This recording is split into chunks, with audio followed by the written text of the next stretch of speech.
This is a quick video talking about side-lying twists, working with the Pilates style of movement. Often these twists are quite hard for people to grasp. People sometimes use gravity, dropping the weight of the ribs down behind them in order to create the twist. And other times, although people are intending to use the core, i.e. the musculature that directly supports the spine, and which also in so doing surrounds the rib cage, that people, instead of coming from these core strength muscles, actually come from the shoulder blades and the collarbones. But the shoulder blades and the collarbones are also really part of the arms. It's where the arms originate. So to actually get into the core, we need to go deeper down into the structure of the body to find those movements. The first thing that I think is very important in the side-lying twists or any side-lying exercises as we come down is that we really structure support for the spine and that we know where the spine is. Once we're lying on the side, it's quite difficult to get a vivid sense of exactly where the spine is to support it. When we're upright, it's a lot easier for us to grasp where our spine is and how to support it, because we do this all the time when we're upright. When we're lying on the side, we're often asleep in bed, so we don't get so much practice at structuring the spine in that position. So again, when we think about the spine, people tend to think, well, I know where the spine is, I can touch it at the back. That's really the tip of the iceberg. The spinal processes that we can feel at the back are a very small part of the spine. In the midsection, the spine comes pretty much halfway forwards. So the weight and the depth of the spine within the body takes a little bit sometimes of thinking about and really getting your mind into the deep space within the body and beneath the core strength to find the spine, because after all, the core strength is what supports the spine. So as I come down, I deliberately find a nice solid bit of contact with the floor that I can vividly feel through my pelvis. Of course, the base of my spine is wedged into my pelvis. And as I come down, I keep my legs quite passive and relaxed, so I'm not mistaking my hip flexor strength for my core strength. And I come down with the deep zipping up, the lift between the tailbone and the pubic bone as part of my core strength. And then the broad and wide scoop and hollow in the lower abdomen, so you might work with pelvic diamond or imaginary zipped up too tight jeans. And then as I'm bringing my waist down, I think really carefully about supporting each vertebra within the waist, at the back and at the sides and at the front. So I'm really fastening my belt from either side of the spine into the sides of the waist and also across the front. And then coming down onto the mat, once we're down here, probably because we're going to bring the arms forwards for the side-lying twists, ideally we just pop a little bit of support in underneath the head to keep the neck in position. So once I'm down here, I renew my core strength. So I've come down with a core strength awareness, and when I get down here, I'm going to need even more core strength to support my spine. I need again the deep zipping up at the base of the spine, the broad and wide scoop and hollow in the lower abdomen, so taking that contraction right out towards the crests of the hip bones, navel pulse to the spine, and then thinking about the 5 vertebrae in the waist, I'm going to wrap perhaps an individual belt around each one of those vertebrae. And as I'm doing all of this, I still keep my legs relaxed so that I'm not mistaking my hip flexors travelling up the front of my spine for my core strength. Once we're lying on the side, this lower side of the body should be supported away from the mat. So we also need to engage in the lower side of the rib cage to keep that part of the spine lifted. And the crests of the hip bones should be one in line with the other. So when one crest of the hip bone is here and the other one is coming a little bit further down, then the core strength is not working strongly enough. We should be able to feel a nice bit of length between the shoulder and the hip, and also under here lots of space, ideally, between the spine and the floor.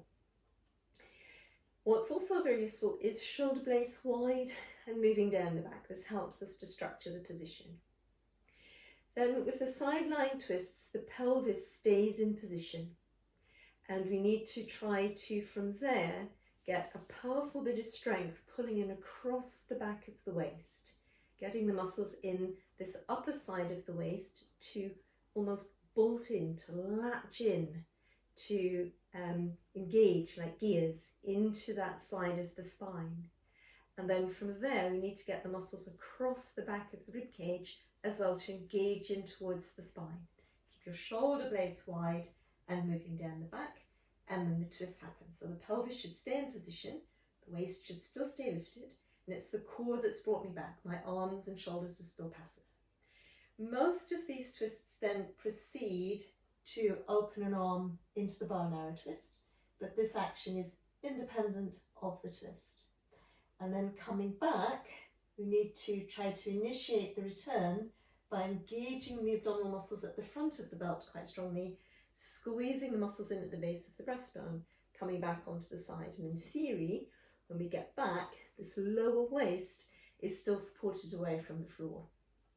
So let's work it through again. So the back of the waist and the upper side of the trunk initiates the movement by the muscles engaging as firmly as they can into the spine, and then also across the back of the upper side of the rib cage, the muscles engaging firmly into the spine. So I travel through with my spine, and then I keep my shoulder blade moving down the back, and I let my arm open out from out of the line of the collarbone across the arm towards the elbow. In theory, I'm holding my pelvis in position with my deep core strength at the base of the spine. Then I come back through the waist and through.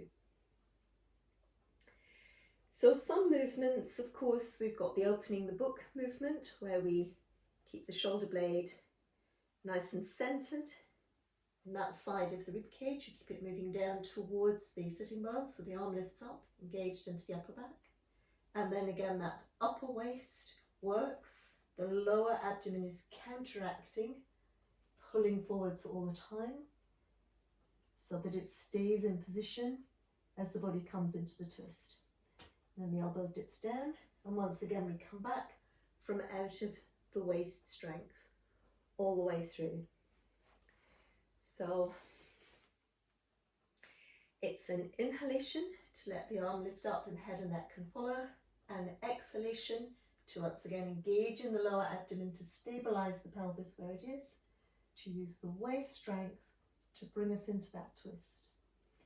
Breathing in, the elbow dips down, and then we come back from the strength in the waist, avoiding working across here in the front of the chest, all the way through, and the arm just relaxes back in and down. So it may be useful as well to see that from behind, to see how the back muscles are working and engaging. So the first one that I did, more or less, the bow and arrow twist. So as I come through, I need my neutral spine, back of hips, back of shoulders, back of head level. And then again, the deep zipping up, engaging the muscles directly in front of the tailbone, the strong, broad and wide scoop and hollow in the lower abdomen, and my belt fastening, squeezing in at the back, at the sides and the front, so that the waist is lifted away from the floor. And then also the lower side of the rib cage needs to hug up, using the muscles around the rib cage towards the spine.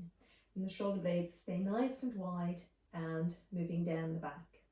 So this is where again I initiate the movement on an exhalation. I really work hard with the broad and wide scoop and hollow to hold the hips in place as the weight of the waist moves backwards. But the waist is moving backwards, using my core strength across the back of the waist, and then the muscles across the back of the rib cage. And then once I'm in the twist, I let my arm flow through in the bow and arrow twist, opening across the collarbone towards the elbow. And on the return, my arm essentially is the last to react. I use the strength in my waist to come back, rolling right back onto the side and resettling there. And to look at the opening the book exercise, again with the inhalation, the arm flows up, connecting into the upper back. On the exhalation, I need to use the lower abdominal strength to maintain the pelvis anchored, but I use the back of my waist to bring myself into this twist. I keep the weight of my arm connected into my upper back under here. And then again the elbow dips down, that triggers a little bit more strength in the upper back. And as I come back using my waist strength. And with talking, of course, I put quite a lot of delay and a certain amount of strain into the movement. And especially because I'm slowing it down to demonstrate. But it should be possible as we get used to the movement to flow it like that.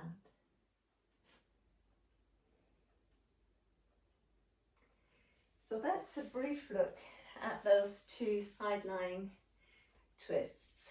And I hope that it's gone some way towards explaining the Pilates method of a side-lying twist.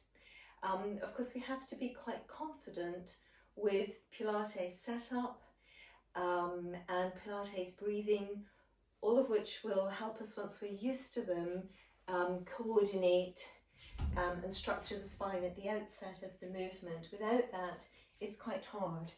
And usually before we would learn the side-lying twists, we would come into the supine twist. And again, it's exactly the same principle where we start in neutral spine and then we get the lift at the base of the spine, nice and broad and wide, scoop and hollow in the lower abdomen, checking that the legs are staying relaxed at the hip joints. The waist strength really engages in towards either side of the spine, and the waist, all of it moves in powerfully towards the spine as a cylinder of support.